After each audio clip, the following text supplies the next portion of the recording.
I discovered my wife had been cheating for years. I dropped divorce papers, vanished, and cut her off financially. Her life is falling apart, but well, I just found out something that's changed my life forever, and not for the better. It's so hard to trust people these days. As far as I knew, my parents had the picture book marriage, and I always wanted something like that. Two people who can trust each other entirely, won't betray one another, and plan to grow old together. I don't know if you can get that these days. I mean, you probably can, but it seems like it's just the luck of the draw because someone might seem entirely reasonable, and they're keeping massive secrets from you. I feel so numb about it. I'm a 33-year-old male who has been married to my wife, a 30-year-old female, for 3 years now. But we dated for even longer before that. I really felt like I was on the right track because this woman loved me like I've never been loved before, and I never had an issue returning that energy to her. It was on its way to what my parents had, but I've learned a hard lesson.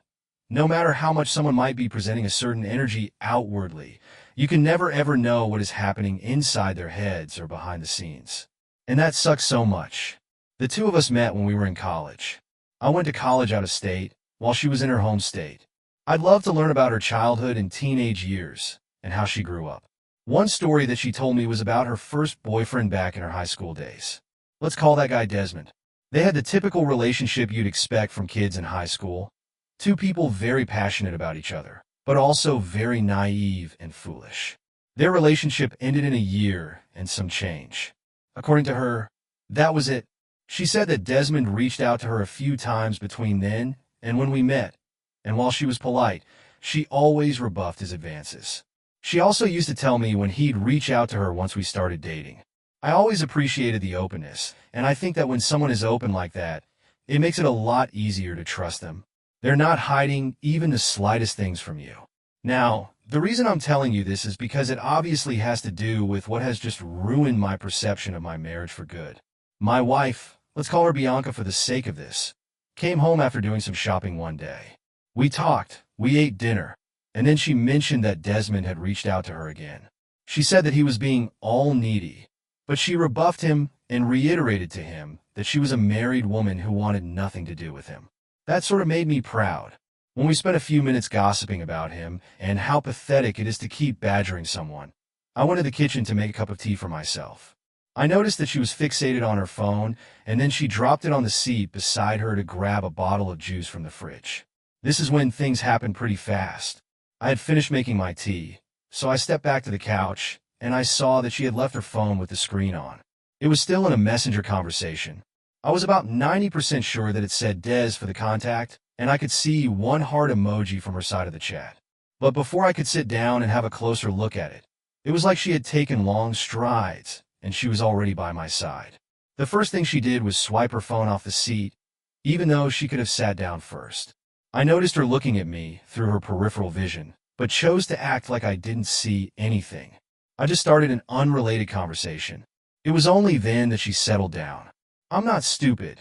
Even though I didn't see anything concrete and had no idea what they were talking about, that little episode was everything that I needed for my suspicions to instantly be aroused. I really questioned whether I should just confront her right away, but I had already acted like I didn't see anything. So, I decided to see it through, since that gave me the advantage of being able to check her phone without her suspecting anything. If I chose to confront her, she could always lie about it or deny it. Even if she told the truth, I might have gotten a tame truth. I wanted to know the absolute truth. So I decided that I was going to go pie on my own. I got my chance the next morning when she went to the shower. She left her phone charging, and the moment I heard the water running, I decided to investigate. There was already a message from him that she hadn't read which said good morning, but it didn't stop me. I just opened it and then started scrolling through the messages. That's when I noticed that the two of them had been way too cozy with one another. I instantly knew that something was wrong because the impression I had of her relationship with Desmond was that they barely spoke, and when they did, he was the graveling, pathetic ex, and she was the strong, cold woman. They were equally warm with one another, unfortunately for me.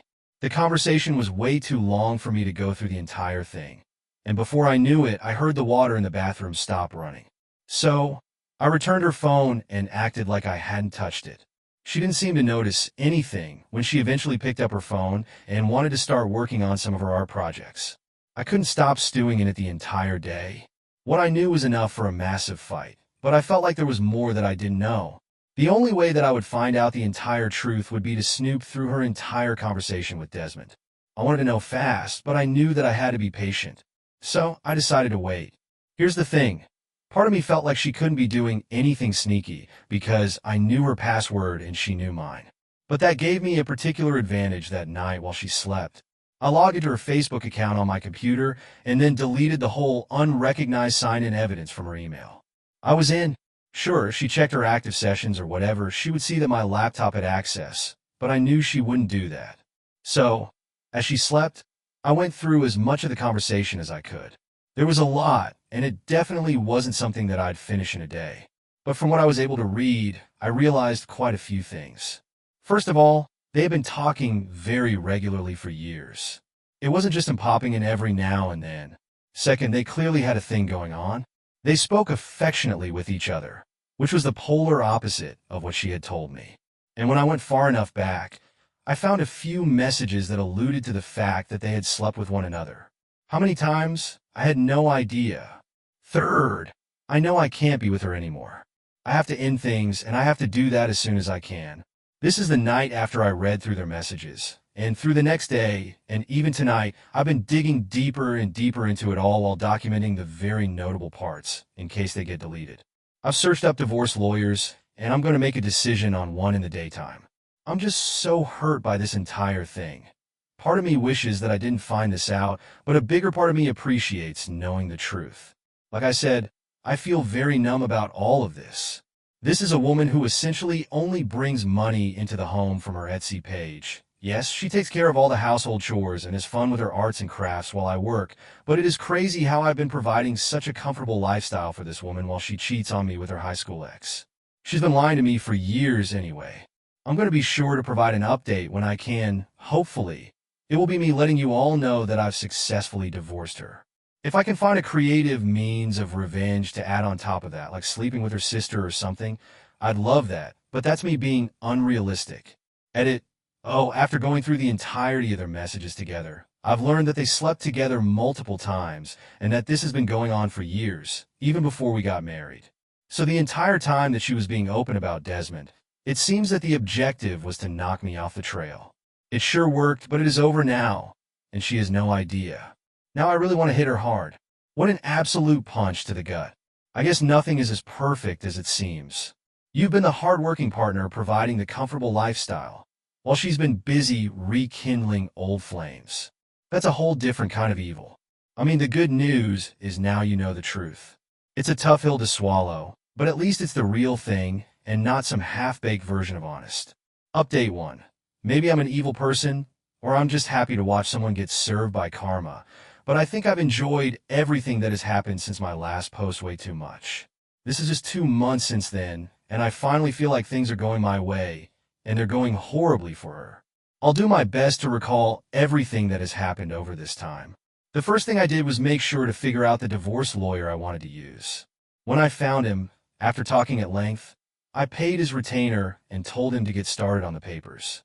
One thing that played a big role in my choice is that I have to get someone who is ready to do everything they can to protect my wealth. I'm in the tech industry, and I earn a lot. I'll admit it's why I never minded that Bianca didn't work.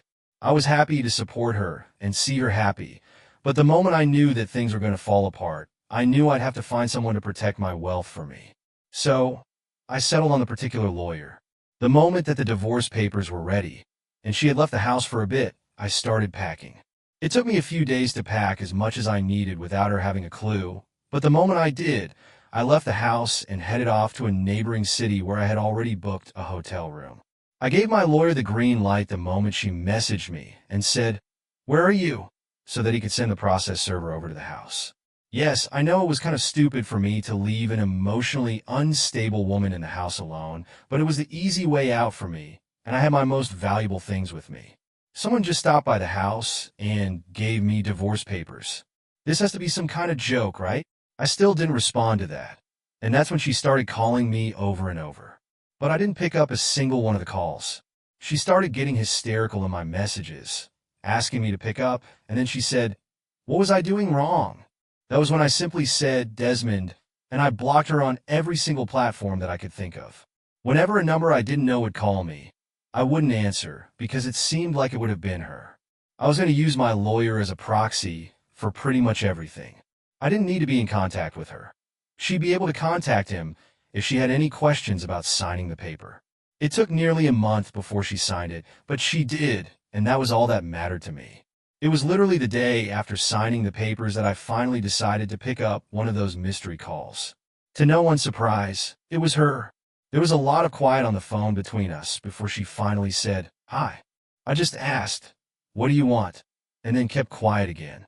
I had to listen to about 1 minute of silence before she said, "Where are you?" I let her know that I'd never tell her, so she shouldn't bother. She started crying at that point. After her tears, she said, "I'm not doing good at all." I didn't say anything to that because I knew she wouldn't be doing good, and it didn't make me feel any sympathy. It only made me happier because I knew things were going my way. That's when the woman who I called my wife, who had been cheating on me for years with her high school ex-boyfriend, told me that money was tight. She was struggling and that she needed my help to get through the month. I thought about it for a minute because I don't want her to die, but I do want her to suffer. I don't care about her anymore, so I decided, F her. She has family she can turn to if it becomes do or die. I just hung up the phone. She tried to go back 8 times after that, but I left it to ring over and over again. Then, my lawyer called me about a week later.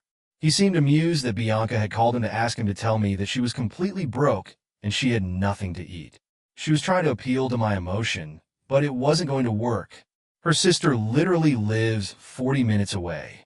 If things were that bad, she'd go to her sister's place, but it seemed that she didn't want any of them to know what was going on in her life. They'll find out sooner or later. The entire thing is a massive mess for her, but I can't say that I hate it. It feels just like a percentage of the pain that I need her to feel. She was used to the good life and was taking that for granted in the worst possible way.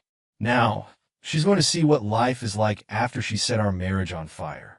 We haven't even started the divorce proceedings, and things are already this bad for her. What more could I want? Update 2, well, this saga has finally come to a close. I hope the divorce is over, and all I can say is that things weren't exactly as I dreamed of. Honestly, it couldn't have been better for me. So let me quickly give you the lowdown.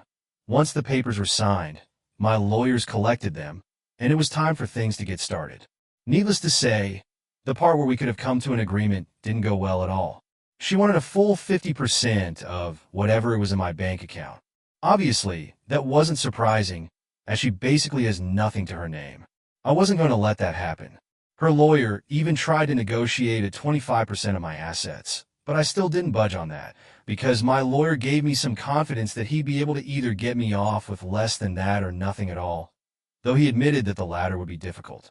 Eventually, we had to go in front of a judge. With my evidence of her cheating and lying to me for years on end, plus doing nothing to contribute solidly to the household's income despite us having children or anything, things swung in my favor. She was going to be getting the house, and I was supposed to pay the mortgage for the next 2 years to give her time to get on her feet. But she absolutely refused. I think she was frightened of the expenses that would eventually be hers. So the agreement that we reached with the judge was to sell the house, pay off the mortgage, and split the remainder equally. That was all she would get. I think she was so broke that she jumped on that right away. The good thing was that the money that was left after paying the mortgage wasn't that substantial, at least not for more than 2 years tops. And the thing is, I know for a fact that she has been spending recklessly. As her sister called me, begging me to talk some sense into Bianca, but I refused. She still doesn't know where I live, either, because the only time we saw each other after I vanished were when we met up for divorce-related things. She hasn't gotten a job, and she's burning through the money she was awarded. Maybe she's spending some of it with Desmond. If she is good for him, he should enjoy while it lasts. I never thought I'd be the kind of person to be joyful as Bianca's life falls apart, because I loved her so much once upon a time. But she betrayed me on the deepest level, so I'm glad to see that things are as bad as they can be for her.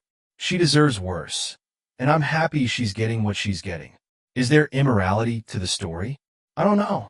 I guess in the end, I could have told the woman to block Desmond.